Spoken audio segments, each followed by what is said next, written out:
the Chase Thomas Podcast, for people who have nothing but time to kill. Look, you can do a teardown, like long-term rebuild, while also spending money to the point where it's making the lives easier for those next wave of talent that you're bringing in. And I look at Oakland, and you just don't see a lot of that right now. Yeah, no, I 100% agree with you. I think you can't start winning until you have winners in the clubhouse, right? Like that's a huge part of what's happening, and expecting rookies to come up and be winners isn't really that fair to them. Yeah. That being said, I'm not so sure they had much of a sales pitch even for a lot of these free agents this offseason. I mean, the couple that they were able to sign had all played for the Giants and were familiar with the area already, and that probably helped. But they did make some overtures to some other players, and I think there was the uncertainty around where they're going to be playing for the next 3 years really made it difficult for them to even say to somebody, we'll overpay you for on a 2 or 3 year deal. So I think that played a lot into it. But I think you're right. No, and if you look back at the previous rebuilds that the A's front office have done, they have operated a little bit that way, where they brought in a Bartolo Colon for the rotation, and then all of a sudden things kind of clicked in. Even going back to the late 90s, it was Ricky Henderson and Jose Canseco coming back.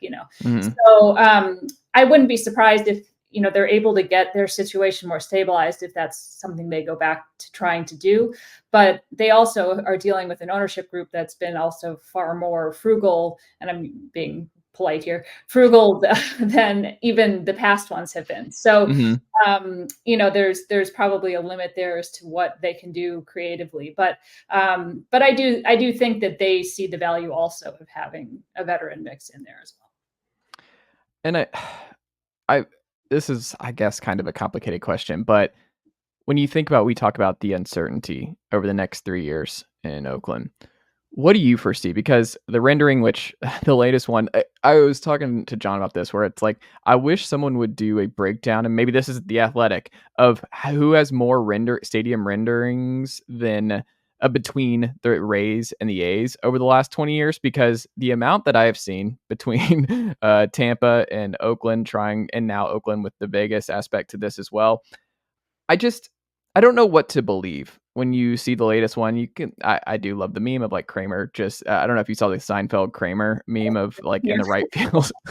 where have you been? Like I'm in the first inning of the A's game. But when you think about everything that's gone into the potential sale, the potential move of the Oakland A's, where they'll ultimately end up, do you see that getting finalized this year? Do you see the uncertainty wrapping up? Do you see a possibility of the Oakland A's staying in Oakland? Or is it maybe just they move, but they don't necessarily go to Vegas? Like, where is everything in this regard?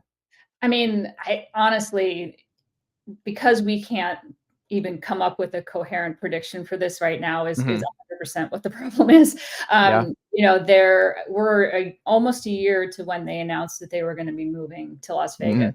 And I don't feel like we have any more clear understanding of what that plan is going to be than we did before. They've gotten some financing approved. That financing is being currently challenged in court. They have renderings, but the renderings keep moving around. Clearly, they put a lot of effort in the outside of that stadium rendering, but zero effort on what was going to be inside, which, like if it's a dome, the inside is going to be awfully important to the people that are in it. There's no plan to get for what the rest of that resort complex is going to look like around it, which I think is really going to determine what this is all going to be like. There's no approvals yet on the lighting, and there's a major airport right next to there that needs to be able to see in order to land the planes.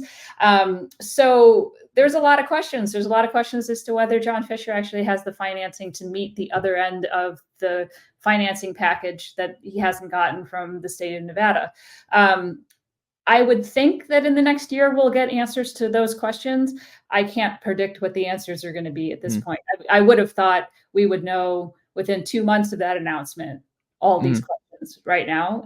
That we're almost a year in and we still don't know is really hard to understand. But I mean, the longer this drags on, the more embarrassing this is for everybody involved, right? So at some point, somebody has to make a move. And maybe it is Major League Baseball stepping in and saying, listen, like for the health of the game, we're taking over this process, whatever that might be. I don't know, but we'll have to see.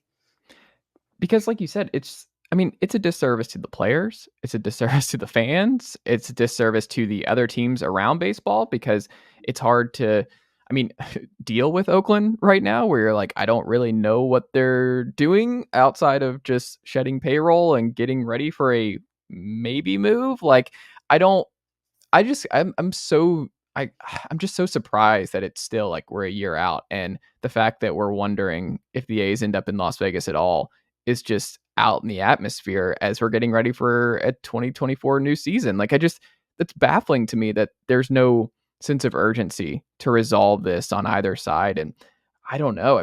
Worst case, just say, hey, this is a way more difficult process. We didn't have our ducks in the row. We're going to commit to Oakland for the next 10 years and explore and see whatever, if something else comes up. But like, you could do that and change your mind. But like, say something in terms of like where this thing is headed, because the fact that there's just rumors all around about like the future, and like you said, with the court battles, this, that, and the other, I don't know. It's just such a weird situation. It is. And I think it's one of those things that's very illuminating to see how much of a bubble a lot of the people in charge sort of live in, because I think a lot of them haven't recognized the absurdity of the situation that everyone else can see, because all they're hearing is this echo chamber of, 4 or 5 people being like, oh yeah, it's going great. And so, until that bubble is burst, we probably still exist in this like weird situation where everybody else is kind of pointing and being like, this is like the weirdest thing we've ever seen. And they're walking around with the coat that says like, this is the greatest coat I've ever worn, So I think, I don't know how it resolves itself, because the people who need to be the ones that say this can't continue this way continually say everything's fine, so until the emperor is not wearing any clothes and people like get the emperor to see he's not wearing any clothes, we're going to be in this sort of state of, uncertainty. So we'll it'll continue on, but it's got to end sometime, because they're running out of legroom. The city of Oakland will eventually move on from having the Coliseum there at all as an option to even play in, right? They may be able to extend their lease for the next 3 years. At some point, that's a big piece of land that's going to get developed differently. So, they've got to get something somewhere, and they still have this Howard Terminal possibility in Oakland if they wanted to go back to it. But even that probably doesn't last forever either. And then, then they really find themselves out of options. So, I don't know. I don't have a good prediction on that. But it's been a wild year. I'll say that. Yeah. And then from the outside, I've just been rooting for the Warriors and the Lakers to buy it. Like, that would just be such a great story for Oakland. I feel like every fan, where it's like, man, that's the one where I just said, I'm like, that would be great. Just buy the A's. Just Joe Lacob, buy the A's and keep them in Oakland, and do that. I don't know. I don't know if that's still possible, of maybe Fisher selling and just being like, who knows? Like, I just don't want to deal with this anymore. I don't know. It's weird, because it's like, if someone was offering me $1.2 billion to not screw something up anymore, I'd happily take it. I'd happily take it for $1,200 probably. But but yeah, I think and it's probably not just like, there's multiple people in the Bay Area that have expressed interest in purchasing this team and taking this burden off his hands. So I that would be the best scenario. And then maybe you can have a expansion team in Las Vegas, and they can have their thing there too, and everyone's happy. But we'll see. We shall see. Melissa, what can the good folks check out from you all across the Athletic and everywhere else this week? Yeah, well, we're ramping up all of our spring training coverage. Obviously, opening day is just around the corner, so lots of great stuff over at the Athletic. Nicely done, nephew. The Chase Thomas Podcast. Hell yeah.